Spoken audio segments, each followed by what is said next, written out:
At nandito tayo ngayon sa National Highway ng Coron, Palawan, Barangay Poblacion 5. At naghahanap tayo ng souvenir shop at restaurant na pwede nating kainan. Kaya samahan niyo kami sa adventure natin ito upang makita ninyo kung ano bang meron o makikita ninyo dito sa Coron, Palawan. Kung mapapansin ninyo, parang hindi safe dito yung mga pedestrian na naglalakad. Siguro ito yung dapat pagtuunan ng local government na i-develop para sa kanilang mga turista na maging safe sila or feeling safe sila.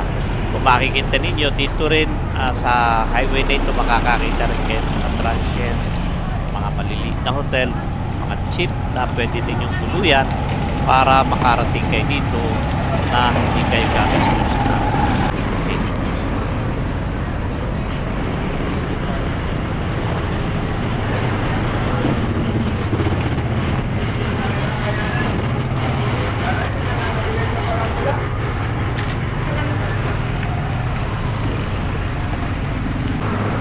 At dito mapapansin nyo rin na makakakita rin kayo ng mga travel tours. Sila yung nag-book para sa inyong island hopping, o kaya pwede naman kayo magpabook via yung hotel para magkaroon kayo ng discount sa inyong island hopping.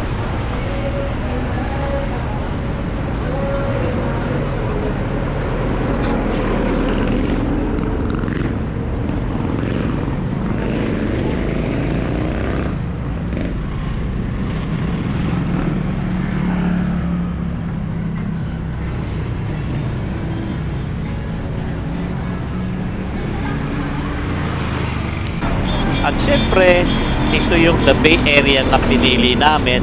Bago pa po kami lumabas ng hotel na tinutuluyan namin, ay nag-research muna kami kung saan ba magandang kumain, affordable, at ang napili ng aming mga kasama, ng aking anak, ay dito sa the Bay Area.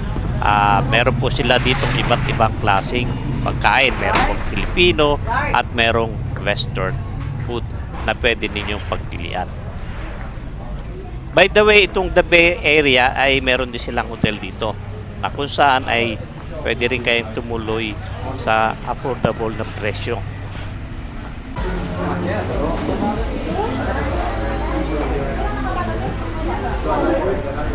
To be honest, kami mga busog pa, no? Takaw tingin lang kami. Kaya nung dumating kami dito, nakita namin ang sasarap ng pagkain. Alam mo kung masasarap sa menu pala. At ang mumura. Kaya lang mag-iingat kayo sa pag-order kasi ang isang order po ay napakarami at sigurado mapupuno ang inyo. Yan.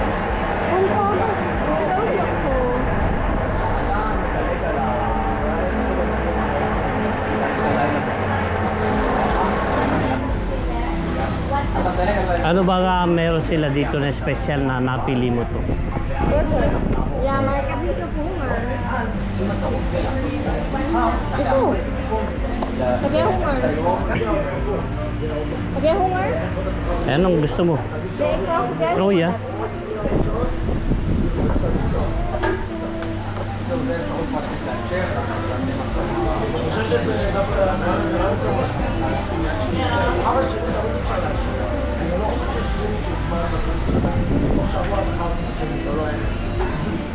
Anak ito.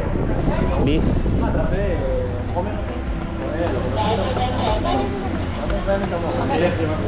Order pa siya. Iba alin drink ko.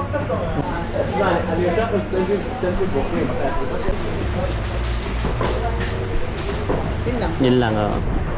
So, isang pulled pork barbecue wrap po, tapos dalawang fresh po ko ng vegetable to salvation, tapos Oo. Ja, thank you. Thank you. Wil je?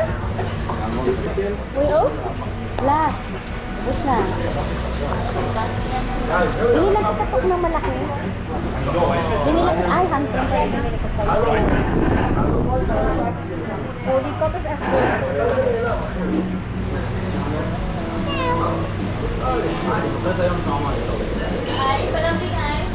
Naalis nila yung mga langaw. Yeah, you ordered.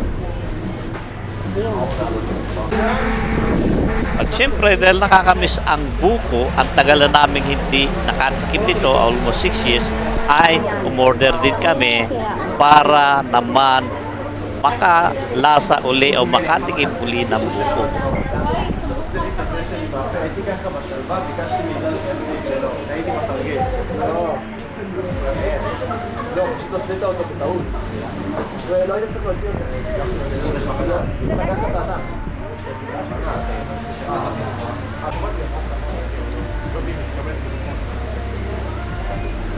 At napakasarap po ng kanilang pagkain.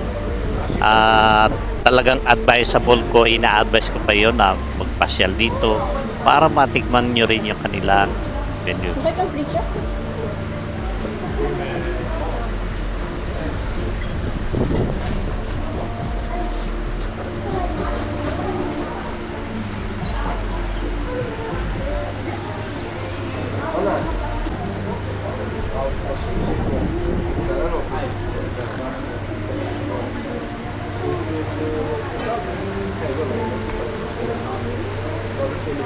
Ang kain eh. Mm. Naspeyo.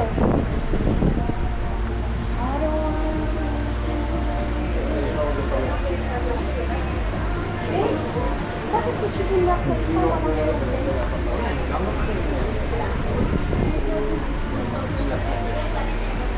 Oh,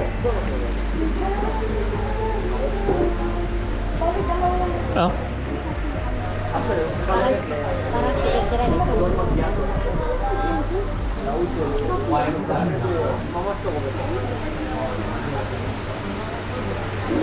Ang pera niya ay nila. Nakalagay din sila niya. Wala silang pagkaka. kasi nga sa Europe o kaya sa mga ano, puro wala nang cash.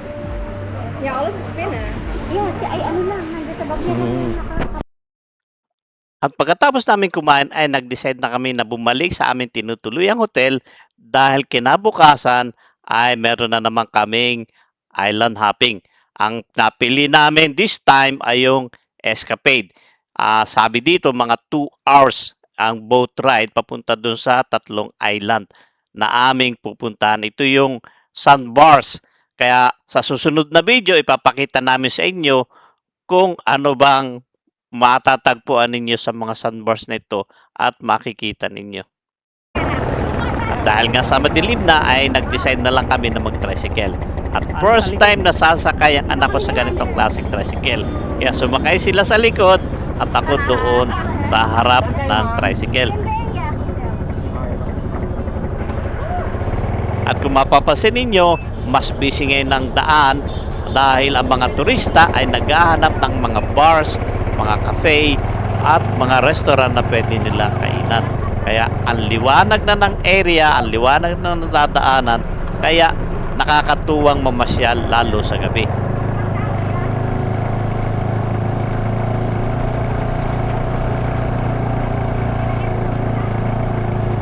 Ano yan? Kanino? Nasa akin.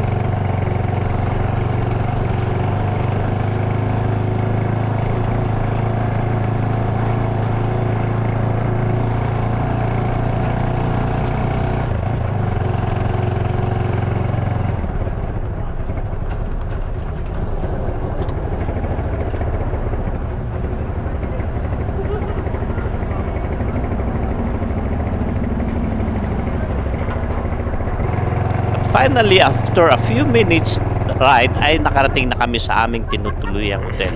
Ito po yung Senvea. Ito po ay affordable na hotel.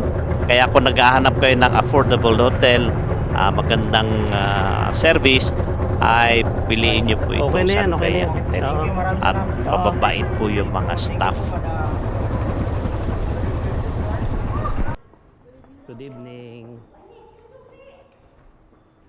Ganda sa gabi, oh.